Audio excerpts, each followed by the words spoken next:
missed again. Okay, you should go tell Davey that we're playing the monster.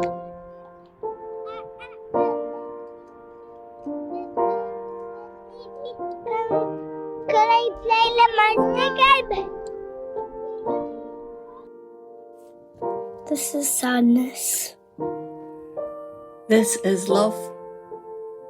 This is fun. This is respect. This is adventure. This is kindness. This is identity. This is learning. This is family. This is hope. This is community. This is nostalgia. This is freedom. This is life. What do you want to do? Yeah, monster game. Okay, you should go and tell Davey that we're playing the monster game.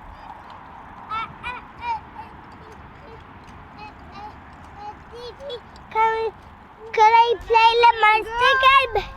What game do we play here? The monster game. Do you like to play?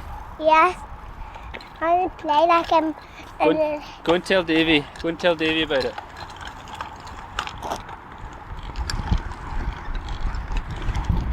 Yay! It's the monster game. Yay! It's like that monster. 2, 3, 4, 5, 6, 7, 8, 9, 10. Coming.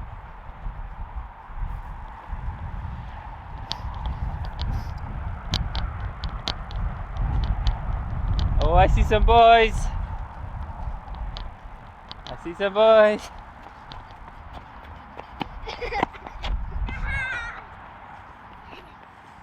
Oh, I got one. I got one. I got one. He's going to jail. Bike's coming. Bike's coming. 1, 2, 3. Whoa! My turn. Wait, give me that one. Maybe that's nicely. Wait, I just need to wash it first. Yeah, good one for you. Oh, there's a good one. Go ahead. Wow. If anybody needs a pee, this is the place to go pee. Oh, wash your hands. Well, maybe watching your hands. Yeah.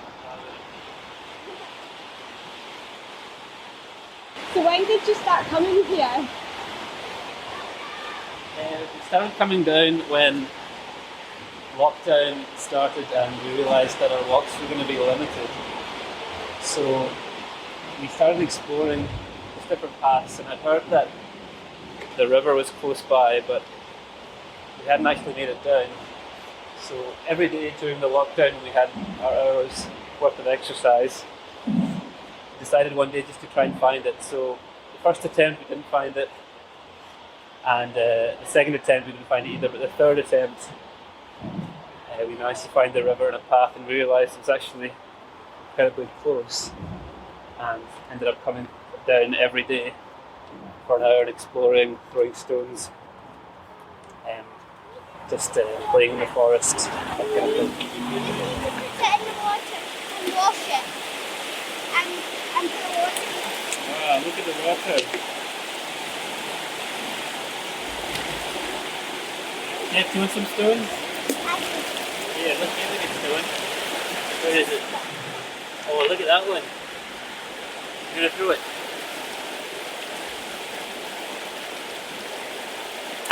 Oh, splash. There's another one.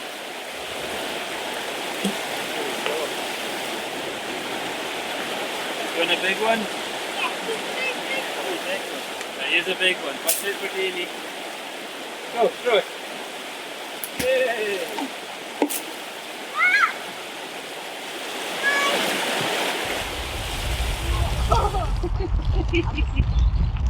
Bike's coming. Bike's coming.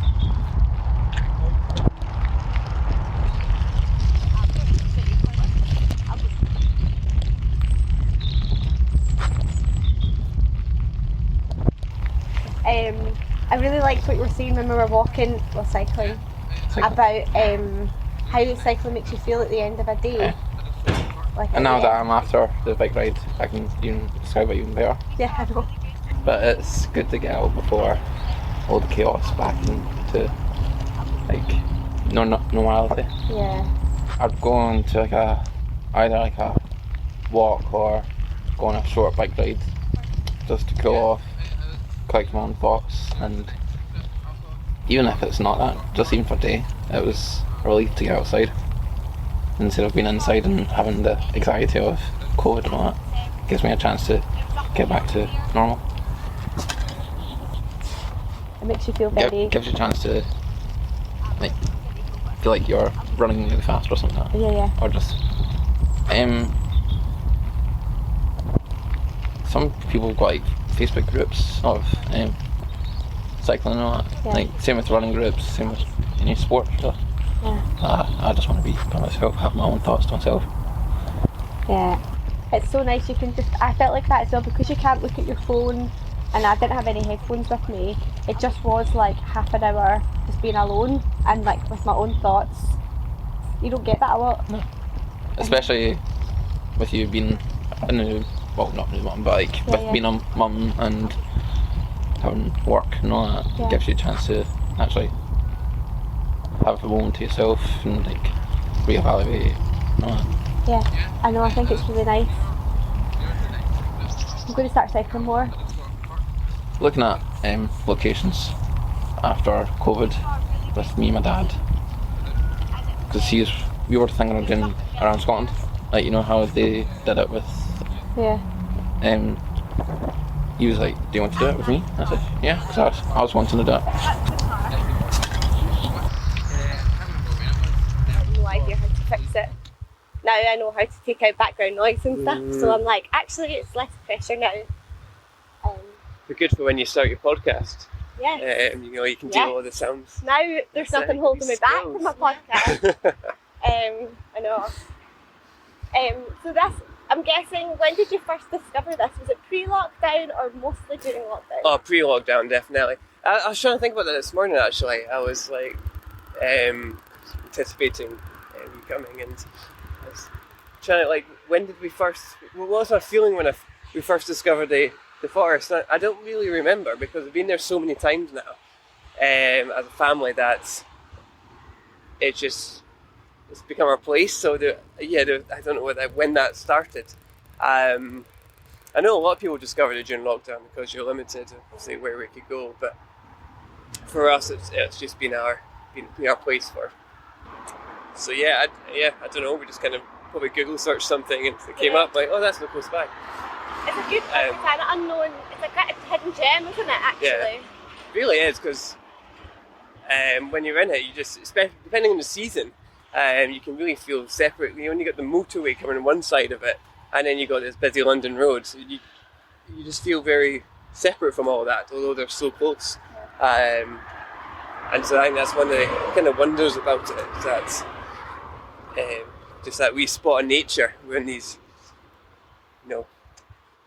modern ways of getting around. Yeah. As the kind of children have got, the last few years got older and things, they've just embraced it in different ways as well. And as they become more able, they now came here a couple of weeks ago. They're finding trees to climb up. Finley's getting particularly high in trees now because he's getting more able to pull himself up, which is cool.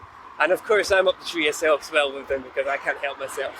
And I think this is kind of important place because of the connection with my kids, and just the fun that we have together, and there's also that kind of the awe and wonder. I think is something about it, being in nature, being amongst the trees and hearing the birds and that sort of thing. So it's a nice kind of mindful place to come, because you have to be very engaged with them or you will lose them in the woods.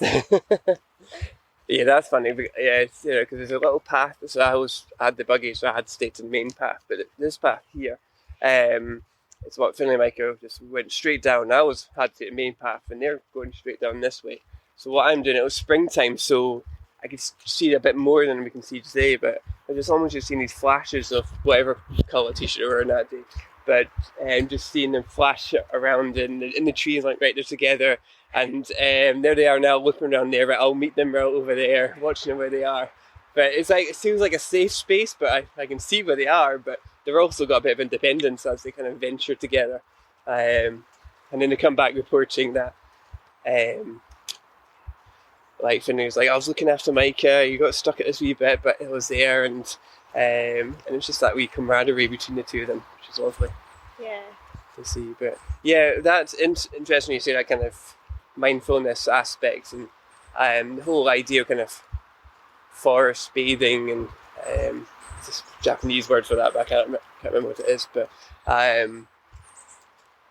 there's something about that, isn't there? As you come in and kind of see the trees, hear the birds. It's just a place that I can kind of just breathe deeply, I guess, at peace. Have you been known to hug a tree while you're walking around?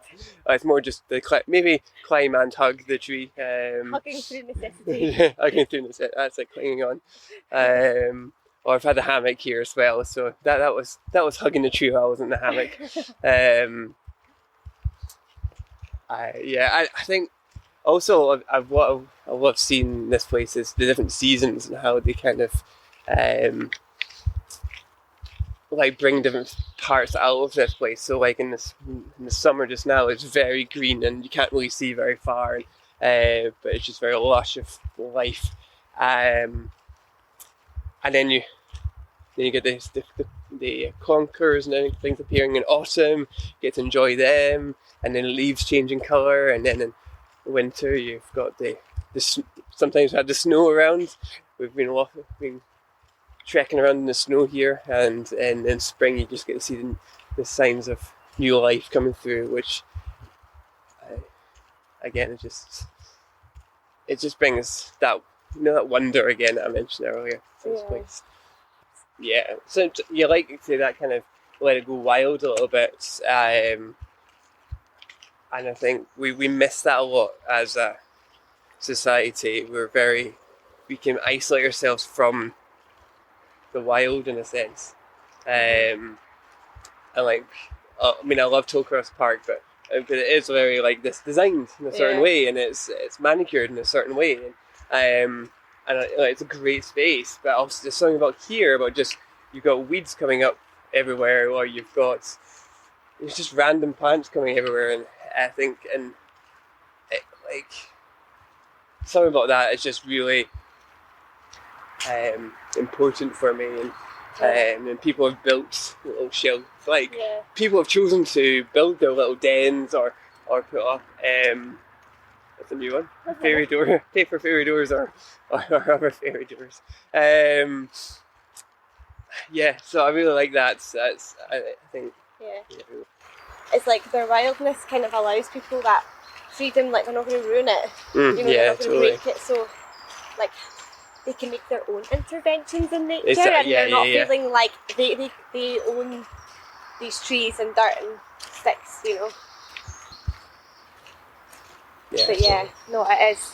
it's good to have these wild spaces. It is a special place, we were talking about the other day what aspects of East End we really like, where we live, where we really like, and this is always kind of top of the list in terms of that. And obviously there's Tollcross Park, and there's so many other good places around, but just having just easy place we can walk to and have fun as a family, it's vital, I think, for our health as a family unit.